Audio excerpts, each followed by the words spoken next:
Finds us from blackgenocide.org. So much is happening.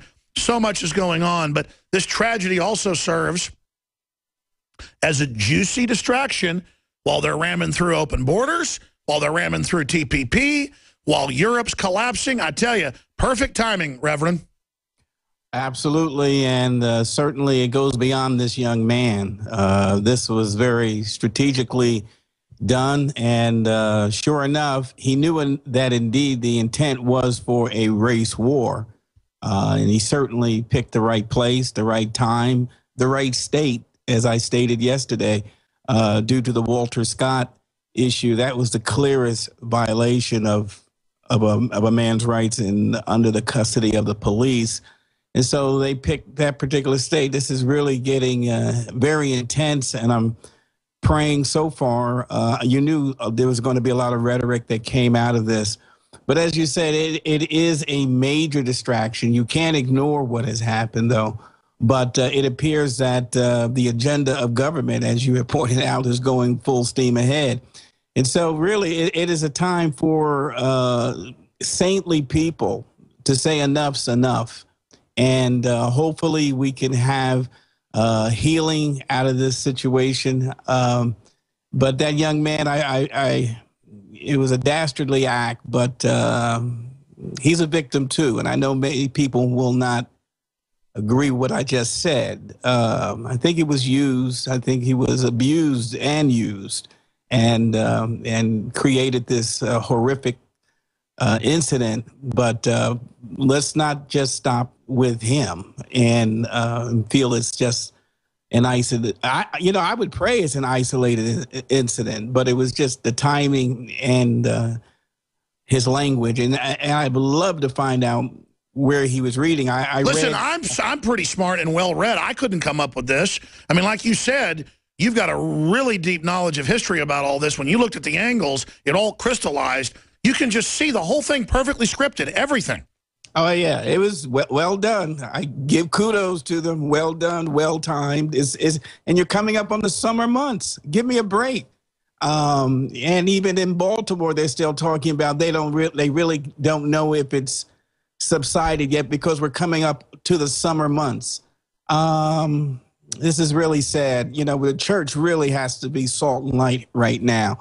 And so I understand he had black friends on Facebook that he coerced with, that he dialogued with. So they're now saying he prayed with the people inside, they think. It sounds like he was under either completely insane or under mind control, and he was on this amnesic drug.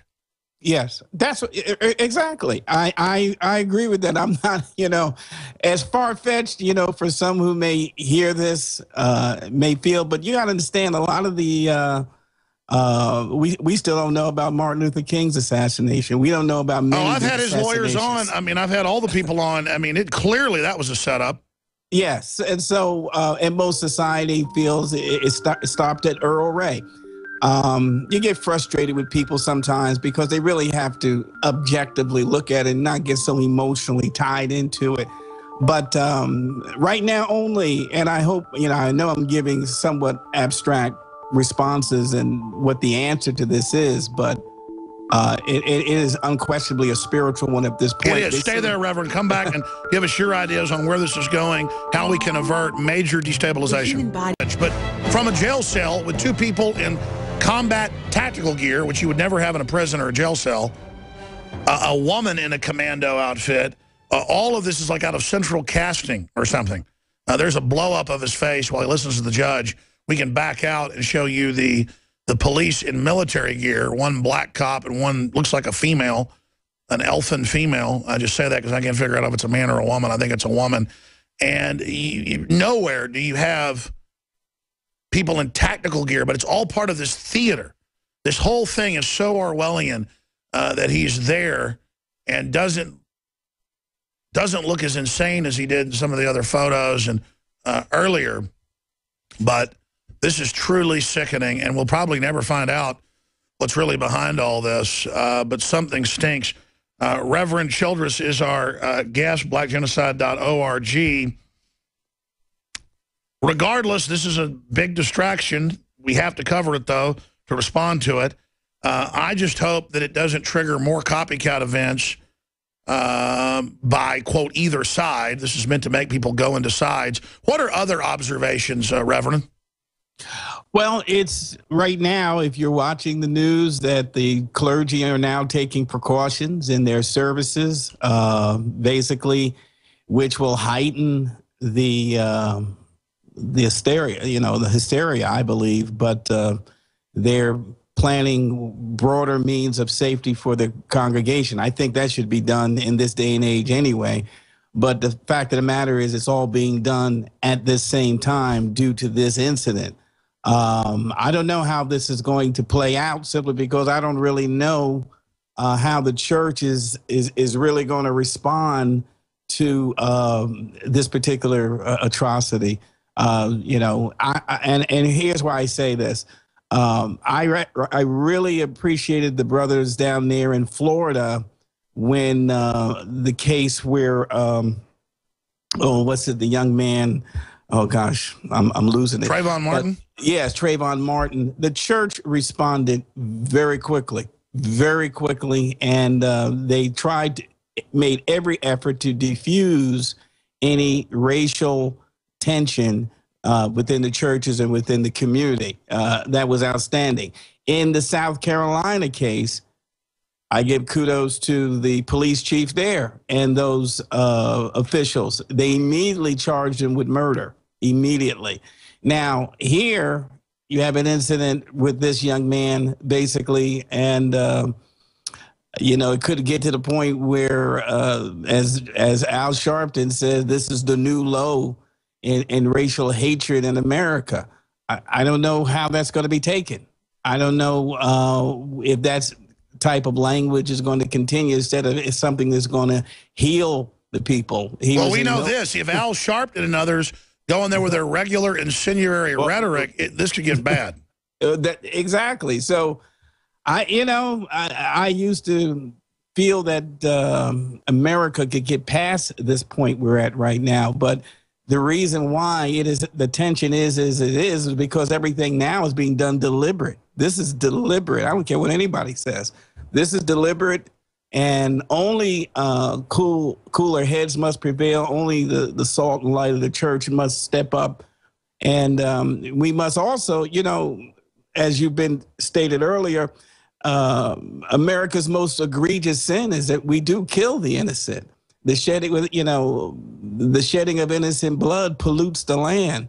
We're kind of bringing a lot of this on ourselves for others to work these schemes of murder and division and strife and hatred. So there's so much on the table here, Alex. I really sometimes get somewhat overwhelmed by it. But we have to point out truth. Truth is essential for a person to come from delusion and lie.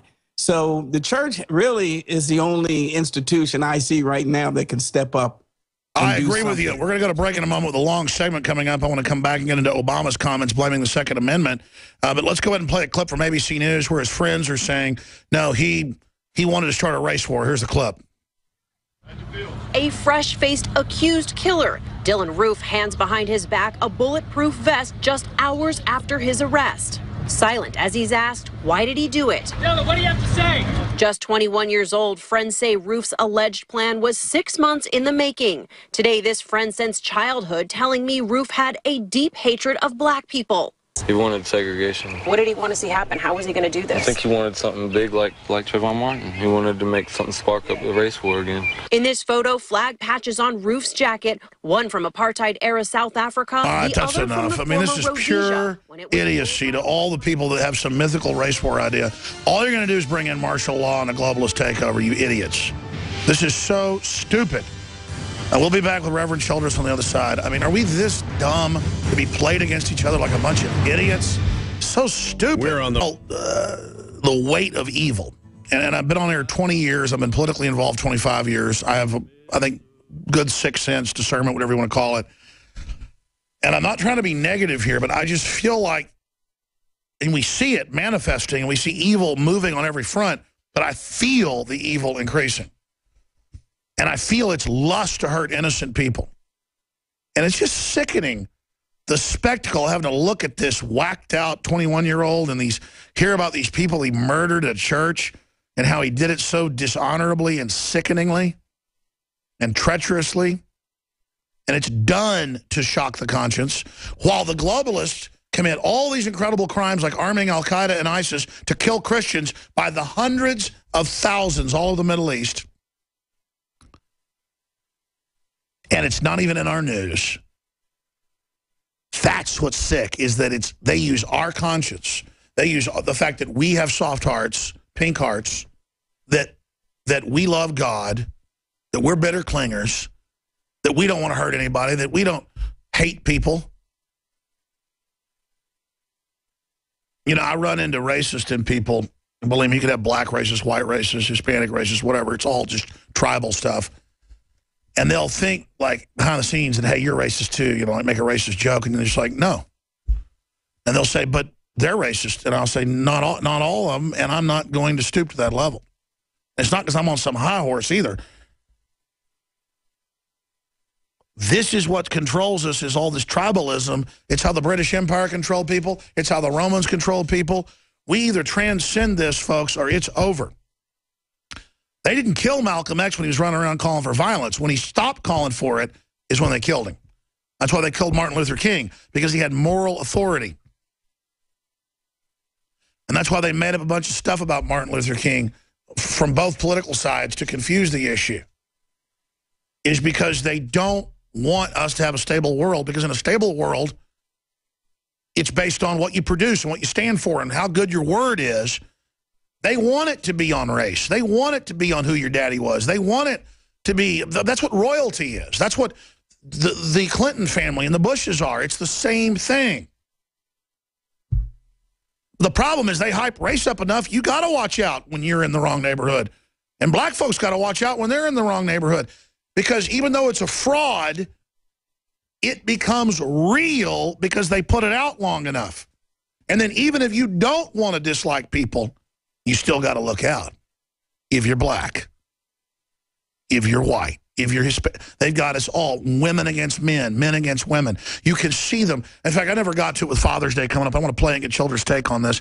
I sent it to you. You guys tried to get me to play it last week. I never got to it, or Monday. It's the paper ad, toilet paper ad.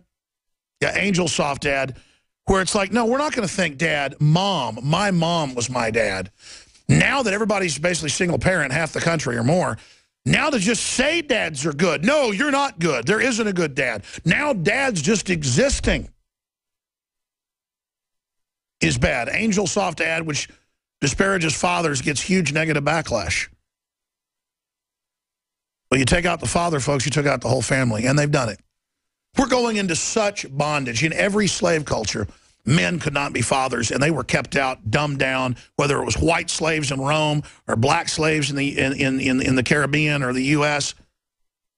I mean, I'm a historian by just interest.